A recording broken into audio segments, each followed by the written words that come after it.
Wala kang pambayad at umalis ka na dito. Doktora, kaya nga po ako pumunta rito.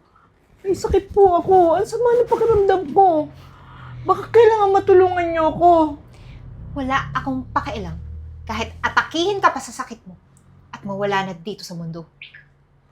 Doktora, nagmamakaawa po ako sa inyo. Kaya nga po ako pumunta rito. Talagang humihingi ako ng tulong sa inyo. Hindi mo ba ako naririnig? Ang pumupunta dito, mga mayayaman, may pera, eh ikaw wala. Kaya umalis ka na dito kung hindi. Ipapakaladkat kita sa guard! Guard! Itigil ng pagpapanggap. Di mo ako nakikilala? Ako, si Gina Malimban, ang may-ari ng ospital na to. Doc Eden? Napakasama mo, Doc Eden. Tama nga pala yung sinasabi ng mga empleyado ko. Siya nga si Gina Malimban, ang may-ari ng hospital na to. Ano? Natatakot ka na? Natatakot ka na, Doc Eden? Natatakot ka nang mawalan ng trabaho at mawalan ng lisensya.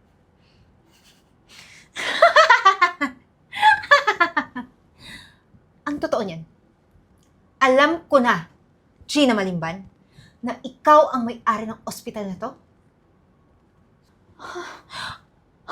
Takot na takot ako. Oo, kasi mawawalan na akong trabaho, pati lisensya. Ikaw ba? Takot ka na rin bang tuluyang mabura dito sa mundo? Kasi alam mo, lahat ng gamot na pinain ko sa'yo at in-inject, lahat yun may lason. Ano ang ibig niya sabihin? Nilason niya ako? Mamatay na ako? Paano tong ospital? Paano yung mga anak ko? O ano? Takot na takot ka na ba ngayon?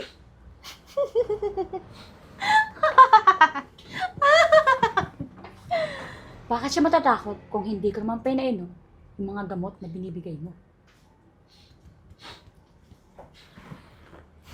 Ano, Aryan? Ibig mo sabihin, hindi mo sinunod lahat ng utos ko sa'yo? Ako ang boss mo. Hindi ako papayag. Ipapapulis kita! Anong tingin mo, Doc Eden? Kaya kong patayin ang sarili kong ina? Ano? Anong ibig mo sabihin?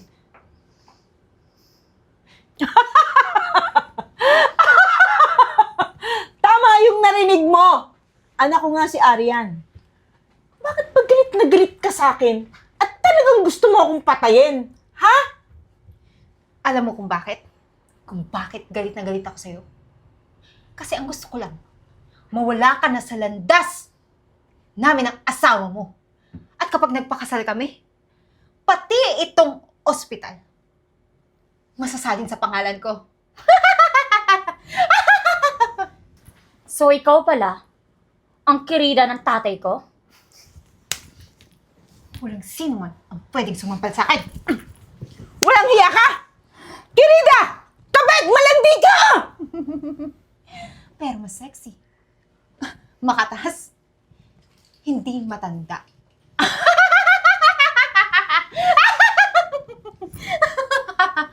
Ano?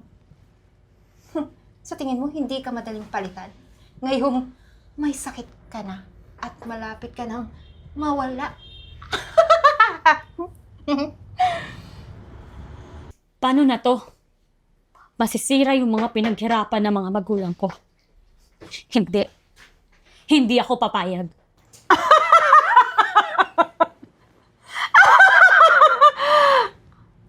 Ano? Kumabit ka sa asawa ko? Ha? Kumabit ka sa hampas lupa? Doc Eden, akin ang ospital na to. Ako ang mayaman. Akin ito. Talagang sinusubukan niyo ako. Akala niyo, panalo na kayo? Diyan kayo nagkakamali. Doc Eden, Ano? Nagawa mo na ba yung pinagawa ko sa'yo? opo Doc Eden. Arian, sorry pero Binayaran ako ni Doc Eden para bigay yung gamot na may lason para ipainom mo kay Nanay Gina. Kaya yun yung pinainom mo sa kanya. Yung gamot na may lason. Renz, boyfriend kita pero paano mo nagawa sa akin to?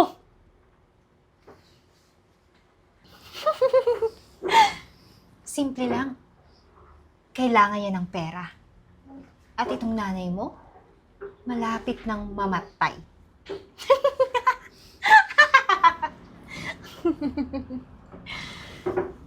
Renz, umalis ka na. Kunin mo yung cheque na naghahalaga ng 50 million. Nandun sa lamesa ko. Salamat po, Doc Eden.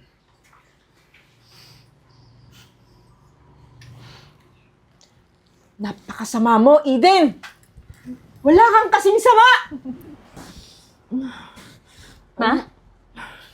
Anak, nahihirapan akong huminga. Iingatan mo sarili mo. Pati ospital. Mahal na mahal kita, anak. Ma? Ma! Huwag mo kong iwan! Hindi ko kaya mabuhay nang wala ka. Ma!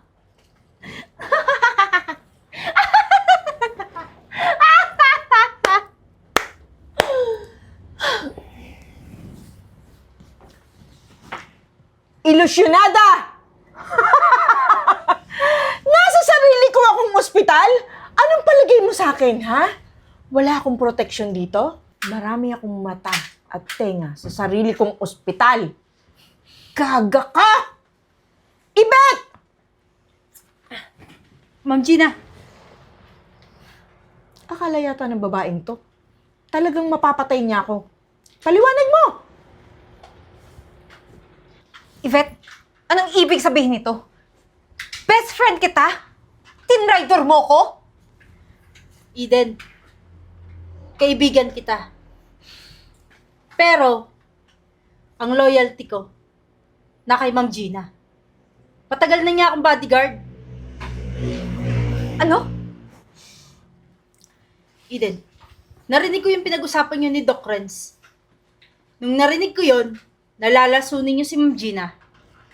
Agad ko silang pinuntahan para ipaalam sa kanila kung anong binabalak mong masama. At hindi lang siya basta bodyguard. Pinag-aral ko yan ng pulis. Kaya ngayon, ito na yung huling sandali mo dito sa ospital ko. Ibet, dali mo na yan. hindi ka lang mabubulok sa kulungan. Wala ka pang lisensya. Damputin mo. Hindi! Bitawan mo ko! Sinabi ko, bitawan mo ko! Sumunod ka na lang. Tara na.